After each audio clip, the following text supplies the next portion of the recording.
Kasaysayang Centennial Canonical Coronation ng Minor Basilica of Our Lady of the Holy Rosary of Manaoag sa Abril 22. Handang-handa na. Para sa detalye ng balitang yan, kasama natin Idol Neil Muyano. 104.7 IFM Report. All systems go na ang pagganda ng LGU Manaoag, simbahan at iba't ibang ahensya para sa nalalapit na Centennial Canonical Coronation ng mahal na Birhen ng Manaoag sa Abril 22. Sa isinagawang media press conference kahapon, Abril 7, inilahad ng mga paring Dominikano, LGU officials at kinatawan ng PNP, BFP, health units, POSO at MDRMO Manaoag ang kanilang komprehensibong plano para matiyak ang kaayusan, seguridad at kaligtasan ng inaasang dagsa ng mga deboto. Tinatayang aabot sa umigit kumulang 1.5 milyong deboto ang dadalo sa mga kasaysayang selebrasyon, dahilan upang mas maagang sinimulan ang masusing paghahanda at koordinasyon ng lahat ng sektor.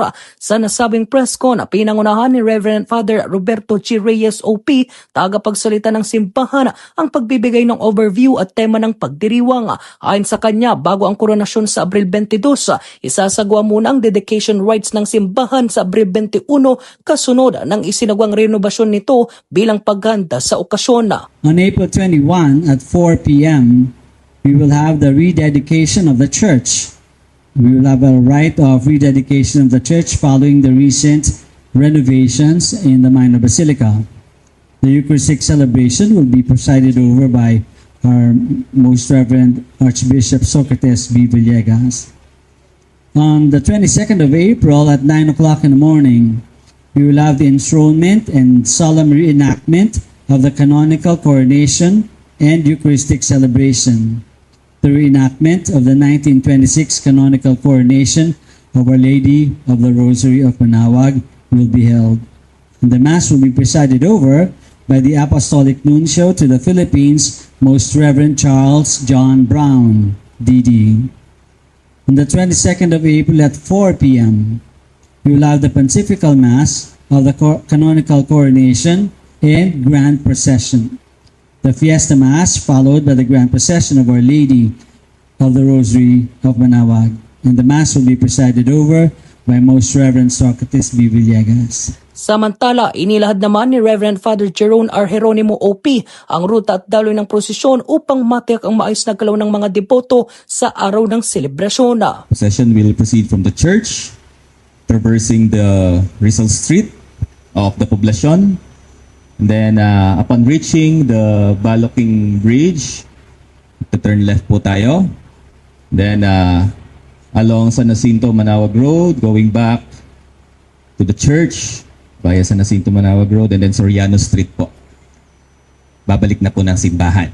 Sa panig ng kapulisan, tiniyak ni Chief of Police ng Manaoag Police Station, Police Major Peter Paul Sison, na magpapatupad ng augmentation force mula sa iba't ibang police station sa Pangasinan at Police Regional Office 1 upang mapanatili ang kaayusan, habang nagbabala rin ito ng mahigpit na pagpapatupad ng seguridad, kabilang ang pagbabawal sa mga bagay na maaring magdulot ng aberya. Lahat po ng police station dito sa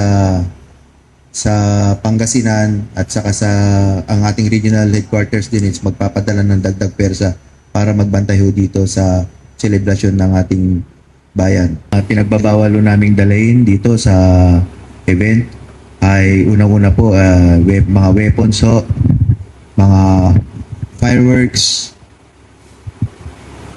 tapos mga glass containers,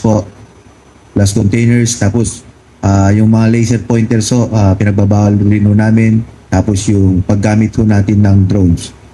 Yung sa ating mga backpack naman po sir is na-advise na lang natin na ang gamitin nila is transparent. Tapos kung maaari po sir ay yung ating mga sombrero is pinagbabawal din yung mga nakasombrero. Ibinahagi naman ng LGU Manaoag na magtatay ng 11 medical stations, maglala ng 30 parking areas at maghahanda ng iba pang essential services para sa mga tatalo. Ayon sa alkalde ng Manaoag na si Mayor Jeremy Aherico Rosario, ang mga paggandang ito ay para sa kapakanan ng lahat. Gayunman, pinapaalalanan niya ang publiko na kung hindi kakayanin ang pagdalo dahil sa inasang dami ng tao, maaaring makisubaybay na lamang sa mga online platforms na inihanda ng lokal na pamahalaan. We are in full force sa ating local government in cooperation with our provincial government headed by Governor Monmon Gico, constant coordination with the church at kami po ay nag-expect ng malaking crowd kaya nga this will be aired live, I believe 2 TV station and a lot of media platforms or Facebook sa akin po sa local government and the church. Kaya yung mga medyo vulnerable sector, yung medyo may karamdaman, nahirapan maglakad, at yung mga masyadong bata po, ay huwag na natin pong isama para hindi po sila mahirapan. As forecasted, mainit on the 22nd. Kaya yung mga pupunta, pakiramdaman nyo po yung inyong mga katawan at magbaon ng maraming tubig at panangga po sa ulan. Samantala, binigyang diin naman ni Archbishop Socrates Villegas na sa kabila ng mga hamon sa mundo, nananatiling matatag ang pananampalataya ng mga deboto, isang patunay ng patuloy na pagmamahal sa Panginoon. The important thing to remember is our determinant factor for celebrating is not the absence or presence of crisis. Our determinant factor for celebrating is we have faith in God. And it is our faith in God that motivates us.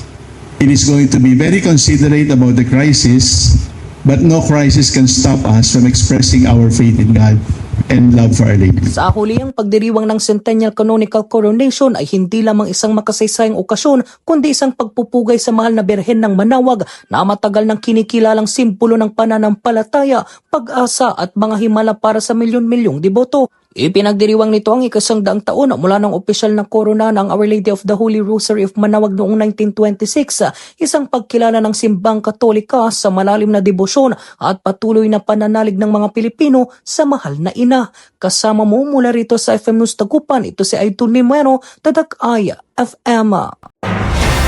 IFM News. IFM News. IFM News.